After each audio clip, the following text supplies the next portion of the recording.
안녕하세요. 이안아트 컨설팅 김영애입니다. 요즘에 K-팝 데몬 헌터스, 줄여서 캐데헌, 정말 인기죠. 덕분에 국립중앙박물관 굿즈샵이 더 인기라는 소식을 들었습니다. 아마 국립중앙박물관 이번 기회에 한번 가보고 싶다 생각하시는 분들도 계실 것 같아요. 그런데 막상 가면 굉장히 넓어서 어디서부터 어떻게 감상해야 될지 좀 난감하신 분들도 계실 수 있을 것 같아요. 그래서 오늘은 연령별로 어떻게 국립중앙박물관을 즐기면 좋을지 저의 추천 코스를 말씀드려 보겠습니다.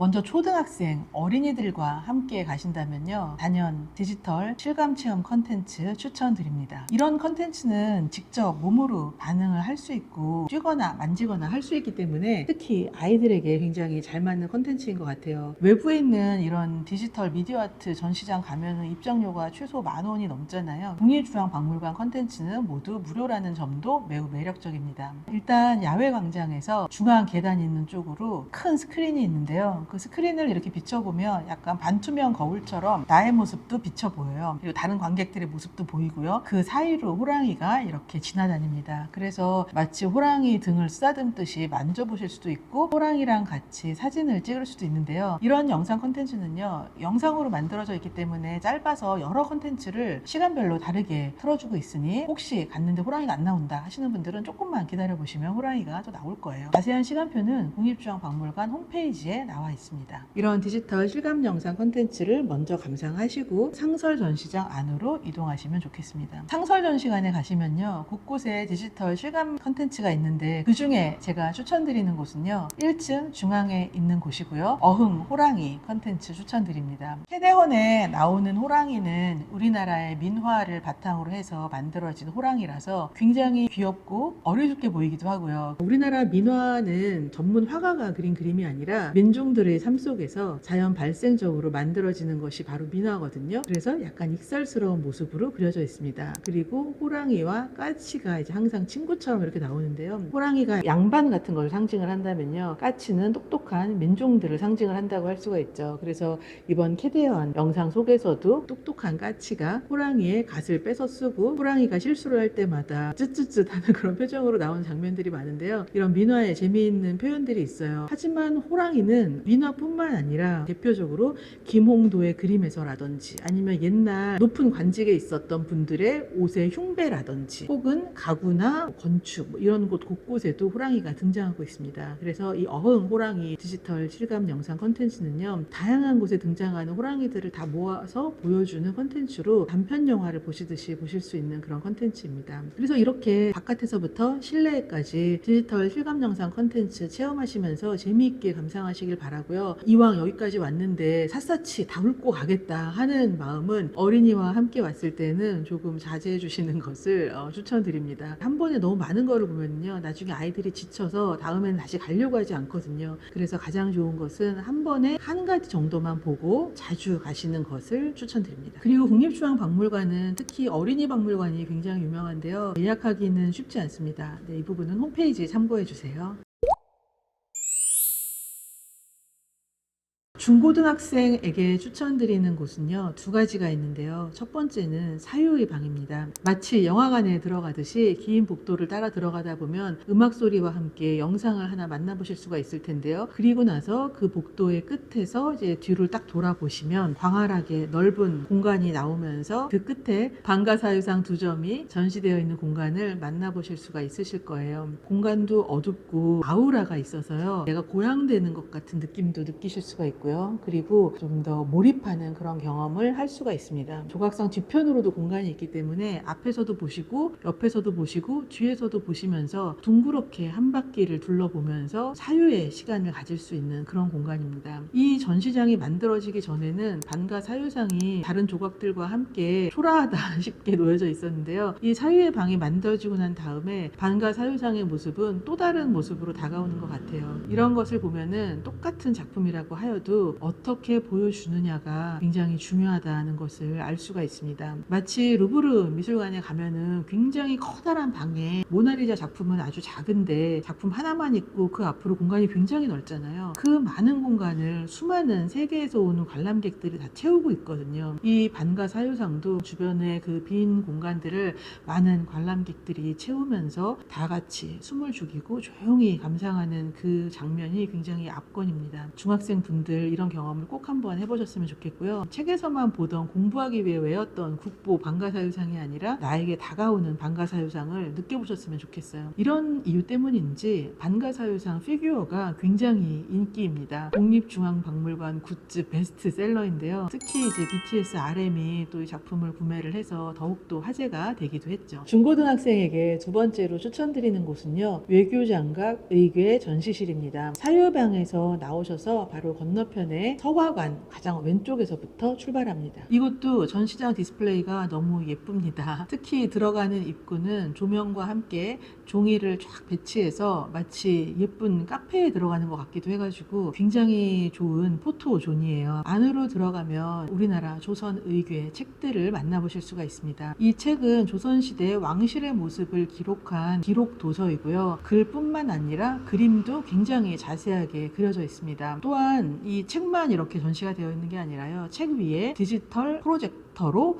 책 이미지가 이렇게 펼쳐지면서 책 페이지를 한 장을 넘기면 또 새로운 내용이 나오고 이런 식으로 굉장히 좀 재미있는 방식으로 작품을 소개하고 있어요. 세계에 있는 그 어느 미술관에 가봐도 국립중앙박물관처럼 이렇게 디지털 콘텐츠를 잘 활용하는 곳이 잘 없어요. 저는 이게 국립중앙박물관의 굉장한 장점이라고 생각을 하거든요. 우리가 옛 유물이라고 하면은 너무 시간적인 거리감이 있다 보니까 굉장히 나와는 상관이 없는 좀 옛날 거, 이걸 내가 왜 봐야 되지? 이런 생각을 할 수도 있는데, 우리가 흔하게 지금 쓰고 있는 그런 디지털 기술을 통해서 옛날 것을 보여주다 보면은 시간적인 거리감이 좁혀질 수가 있거든요. 굉장히 효과적인 매개 방식을 쓰고 있다라는 생각이 들고요. 그리고 또 특히 우리나라의 과거의 문화유산을 보여줄 뿐만 아니라 지금 우리나라의 강대국의 요소인 어떤 디지털 문화를 또 보여주고 있다는 측면에서 두 마리 토끼를 다 잘 잡은 그런 전시 방식이 아닐까라고 생각을 합니다. 이 전시를 보시면서 또 하나 생각해 보셨으면 하는 점이 있다면요, 바로 이 책들의 역사인데요. 우리나라에 있었던 이 책이 1866년에 프랑스 군인들이 프랑스로 가지고 가서 아주 오랜 시간 동안 우리는 이 책이 있었는지조차 그 존재도 잃어버린 채 시간이 흘러갔고요. 드디어 20세기 후반에 이르러서야 이 책들이 프랑스 국립도서관에 소장되어 있다는 것을 한국 사람이 발견하게 됩니다. 그분이 바로 박병선 박사님이고요. 프랑스에 유학을 가셨던 1세대 유학생이라고 할 수 있고, 그분이 나중에 프랑스 국립도서관에서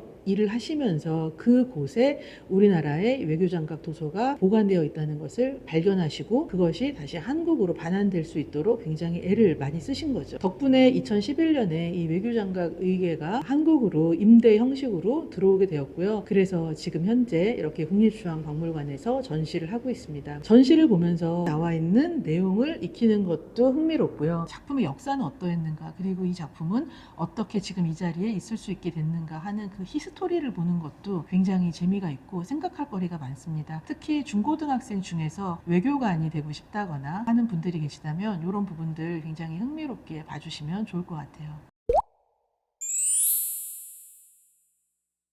대학생 분들에게 추천드리는 전시는요, 지금까지 말씀드린 모든 전시 플러스 지금 하고 있는 특별 전시 일본 미술 4가지 시선이라고 하는 전시입니다. 젊은 세대들은 자랄 때부터 일본의 만화나 영화 그리고 음악 그런 것들이 굉장히 익숙하게 자랐을 거고, 최근에 일본 여행도 또 자주 가시는 것 같아요. 그러다 보면은 영화 속에서 또는 직접 여행을 갔을 때 신기한 것들을 많이 보게 되는데 이게 무슨 의미인지 정확하게 알기가 어렵잖아요. 일본 미술 4개의 시선이라고 하는 곳에는 우리가 볼 수 있는 일본의 회화, 의상, 그릇, 그 모든 것들이 다 총망라되어 있습니다. 굉장히 화려하고 정교하고 꼼꼼하게 만든 것부터 출발해서 툭툭 만들어 놓은 것 같은 아주 소박한 그런 예술에 이르기까지 다양한 일본의 문화예술을 4가지 시선으로 나누어서 소개하고 있는 그런 전시예요. 전시 보시면서 문화에 대해서 조금 더 깊게 이해를 하시게 되면은 일본 음식을 드실 때나 일본의 그 모든 것들 것들을 보실 때 좀 더 깊게 음미하면서 보실 수 있을 거라는 생각이 듭니다. 그리고 혹시 전공자나 조금 더 깊이 공부하고 싶으신 분들한테는 도록 보시는 것도 추천드리는데요. 보통 미술관에서 도록을 만들면은 좀 값이 비싸잖아요. 그런데 이 일본 미술에 대한 전시회 도록은 국립중앙박물관 홈페이지에서 PDF로 다운받으실 수 있습니다. 저도 지금 다운받아서 천천히 읽으면서 공부하고 있습니다. 굉장히 재미있어요. 추천드립니다.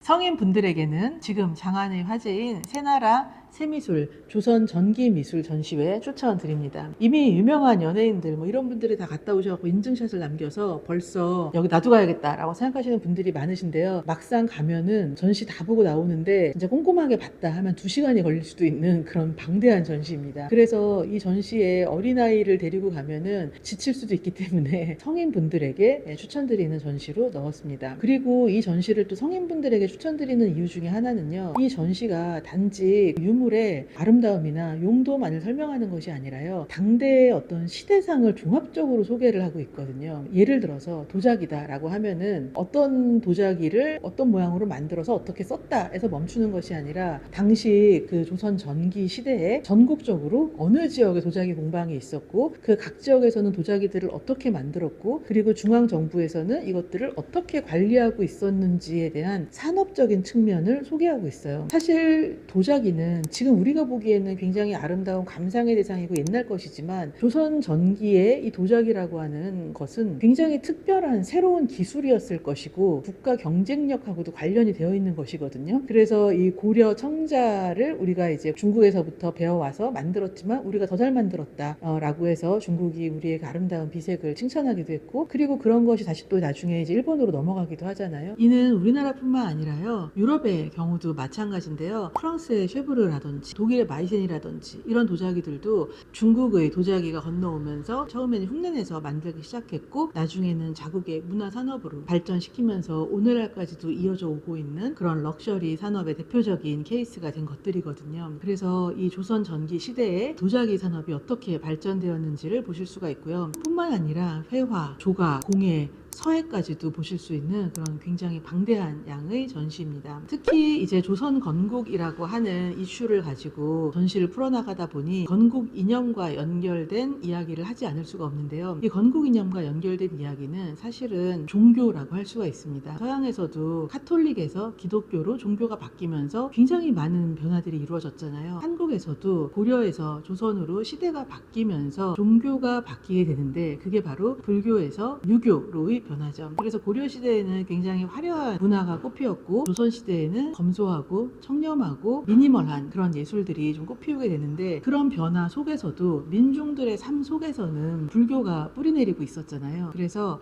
이번 전시 조선 전기미술을 보시면요. 새로운 성리학과 유교 이념을 바탕을 둔 그런 새로운 미술들이 나오면서도 또 한편으로는 불교 미술이 민중들의 삶 속에서 자리하고 있는 것들을 함께 보실 수가 있습니다. 그래서 이번 전시를 통해서 조선시대의 모습 그리고 종교와 정치와 사회와 산업이 어떻게 서로 다 연결되어 있는지를 보시는 거를 키포인트로 해서 보시면 굉장히 좀 풍성하게 전시를 보실 수 있을 거라고 생각이 들고요. 이것들을 좀 더 자세하게 공부하실 수 있도록 국립중앙박물관 유튜브에서 각 분야의 전문가 분들이 이 부분을 소개하는 영상을 지금 만들어서 올려놓고 있어요. 그래서 그것도 보시면 공부하시는데 굉장히 큰 도움이 되실 것 같습니다.